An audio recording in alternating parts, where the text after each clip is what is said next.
Hello मेरे प्यारे दोस्तों, my dear students, how are you. आज हिंदी में पाठ नंबर 19, महाकवि कालिदास। नरपत, बारहट, हडवेच्छा द्वारा लिखा गया एक कहानी। एक कालिदास के बारे में उनका महापुरुष 16 साल संग्रह में उन्होंने किया था। इनका जीवन चरित्र यहाँ अंकित किया है। पहले हम लेखक के बारे में जानेंगे तो राजस्थानी संस्कृति में शोधकर्ता नरपत बाहट हडवेचा ने एमए बीएड की उपाधि प्राप्त की है। जय नारायण विश्वविद्यालय जोधपुर से वे संलग्न है। उनकी विशेष रुचि काल लेखन में है। वे संस्कृति के प्रभावों को समझाने में प्रयत्नशील है। महापुरुषों को नमन करते हुए उन्होंने लिखा है, जिन्होंने देश सेवा की खातिर अपना घर परिवार छोड़कर ऐशो आराम त्याग कर भूखे पासों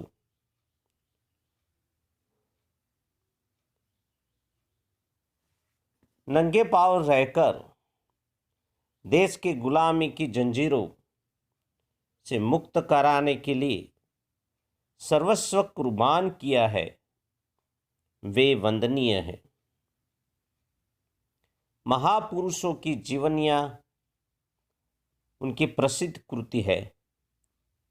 इस संग्रह में कुल 60 प्रसिद्ध महापुरुष का जीवन चरित्र अंकित है।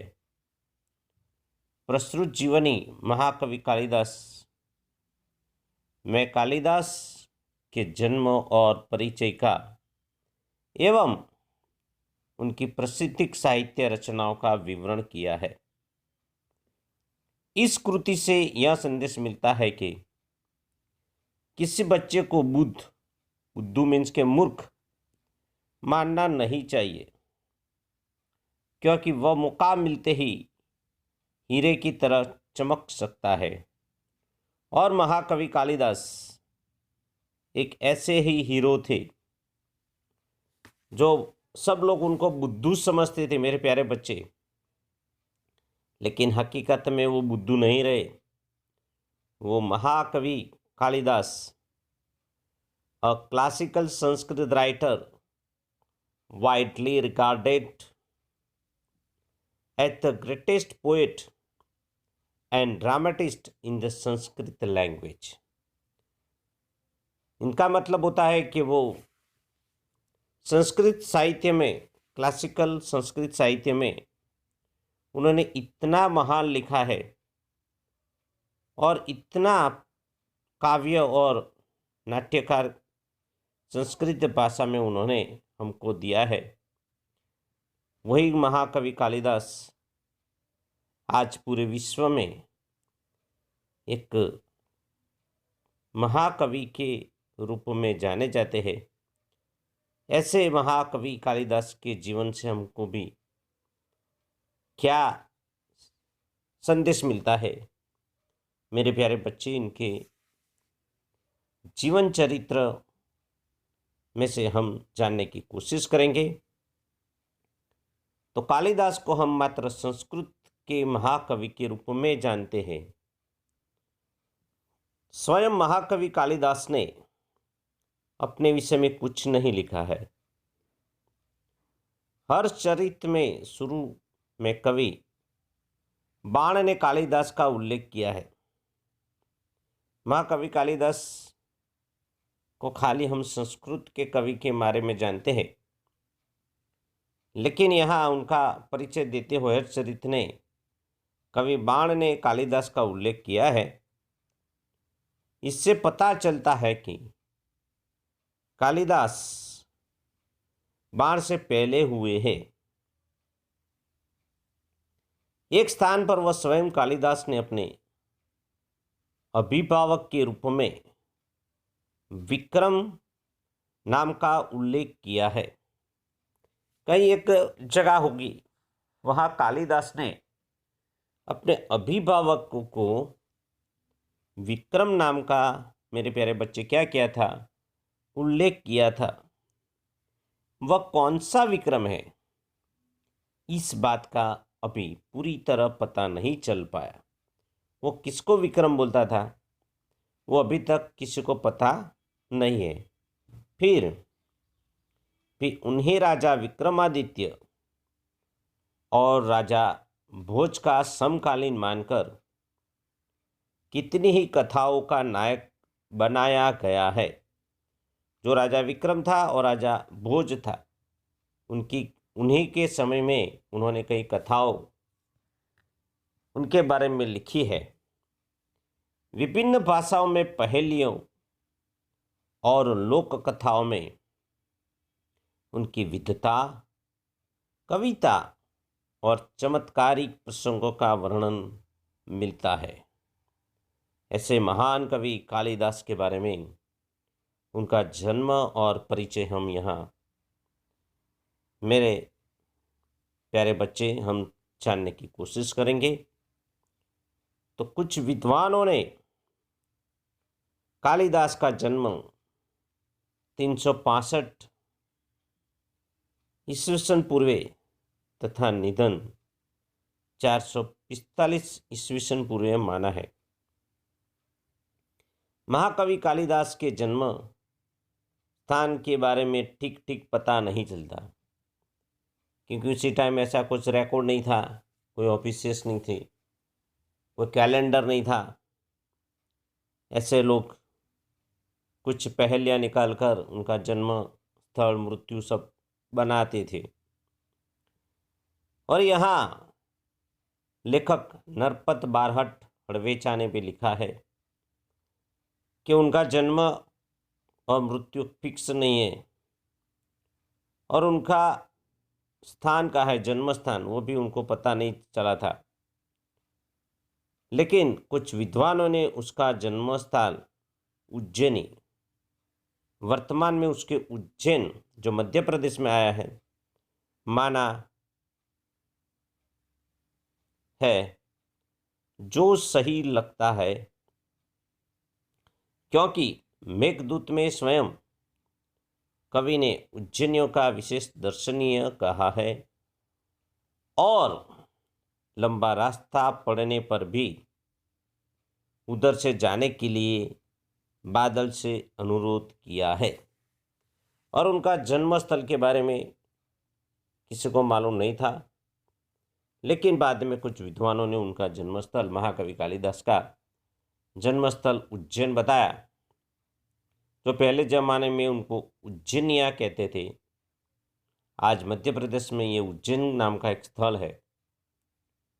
और वहाँ से उन्होंने मेघदूत में स्वयं कवि ने, जो उनकी एक अच्छी रचना थी मेघदूत, उनकी रचना में उन्होंने कहीं उज्जैन का विशेष दर्शन किया है, और वहाँ से उधर से आने के लिए बादल से उन्होंने अनुरोध किया है। इसलिए विद्वानों ने माना कि उनका जन्मस्थल उज्जैन है। उज्जैन में उन दिनों राजा विक्रमादित्य का राज्य था। यहाँ की प्रजा सब प्रकार में सुखी थी। हम इनके पहले के एक लेसन में देखा था कि अंधेरी नगरी में सब प्रजा कैसी थी, तो दुखी थी। लेकिन यहाँ महाकवि कालिदास जिस राज्य में रहते थे, जिस नगर में रहते थे, उज्जैन में, वहाँ का राजा था विक्रमादित्य, और वहाँ सब प्रजा सुखी थी। साहित्य और कला की उन्नति चरम सीमा पर पहुंची थी, क्योंकि राजा विक्रमादित्य खुद साहित्य और कला से बहुत प्यार करता था। राजा विक्रमादित्य ने अपने नाम से ही विक्रम संवत चलाया था। आज भी हमारे घर में जो कैलेंडर होते हैं, उसमें जो विक्रम संवत आता है, ये विक्रम संवत राजा विक्रमादित्य ने खुद अपने नाम पर बनाया था। समय समय पर उन्होंने सोने के जो सिक्के चलवाए थे उनसे उनके राजकाल में ठीक ठीक पता चलता है। और उनके समय में सोने के सिक्के भी उन्होंने प्रजा को दिया था, जो व्यवहार में चलता था। विक्रमादित्य के शासनकाल में जितना वैभव देश में था, जितनी साहित्य तथा कला की उन्नति हुई, उतनी कभी नहीं हुई। एक से बढ़कर एक कवि, साहित्यकार और वैज्ञानिक इस युग में उत्पन्न हुए, क्योंकि वो खुद साहित्य और कला से इतना प्रभावित था कि उन्होंने कला और साहित्य को बहुत बढ़ाने के लिए उन्होंने कवि, साहित्यकार और विज्ञान को उन्होंने क्या किया, उनके युग में उन्होंने उत्पन्न किया था। राजा विक्रमादित्य स्वयं साहित्य और संगीत के अच्छे जानकार थे। संस्कृत भाषा की उन्नति भी इस काल में अधिक हुई और कुछ विद्वानों को भी उन्होंने इसी अपने समय में ऐसा अच्छा उन्होंने मार्गदर्शन दिया था। उन्होंने बहुत कुछ अपने कला और साहित्य का परिचय देने के लिए, साहित्य और संगीत का वो बहुत कुछ जानकार था। और उनके समय में ऐसा कहा जाता है कि संस्कृत भाषा की बहुत उन्नति हुई थी, प्रगति हुई थी। अपने पूर्व जीवन में बुद्धू माने जाने वाले कालिदास विक्रमादित्य के दरबारी कवियों में सर्वश्रेष्ठ थे। अभी हम कालिदास की ओर जाते हैं। अभी तक हमने राजा विक्रमादित्य के बारे में देखा। तो राजा विक्रमादित्य कला और साहित्य को बढ़ावा देते थे। इसी बढ़ावा के कारण महाकवि कालिदास, जो बुद्धू माने जाते थे, ऐसे बुद्धू लोग को उन्होंने, जो बाद में महाकवि कालिदास बन गए थे, वो महाकवि कालिदास को उन्होंने अपने दरबारी कवियों में सर्वश्रेष्ठ थे। कालिदास के अतिरिक्त 8 और कवि भी दरबार में थे। वो नवरत्न कहलाते थे, क्योंकि महाकवि कालिदास जैसे उन्होंने 8 और कवि भी अपने दरबार में रखे थे। क्योंकि राजा विक्रमादित्य के समय में अलग अलग प्रकार के नवरत्न उनके राज दरबार में विराजते थे, जो कभी कभी समय मिलते ही राजा को वो अलग अलग अपना मन बहना के लिए, संगीत के लिए, साहित्य के लिए वो नवरत्न का क्या करते थे, उपयोग करते थे। और ऐसे नवरत्न में महाकवि कालिदास भी थे। कालिदास के विषय में कहा जाता है कि युवा व्यवस्था तक, युवा अवस्था में तक निरक्षर थे, पढ़े नहीं थे। जिस डाल पर बैठते थे उसी को काटते थे। निरक्षर होने पर भी वह इतने विद्वान और महाकवि किस तरह बने, इसकी एक बड़ी विचित्र और रोचक कहानी है। उनके बचपन के समय में, उनका युवा समय में, उनके पूर्व जीवन में महाकवि कालिदास को सब लोग बुद्धू मानते थे। लेकिन फिर बाद में वो इतना महान कवि बन गए कि राजा विक्रमादित्य ने खुद उनको अपने दरबार में सर्वश्रेष्ठ कवि के रूप में उनको नवरत्न के स्थान पर बिठाया था।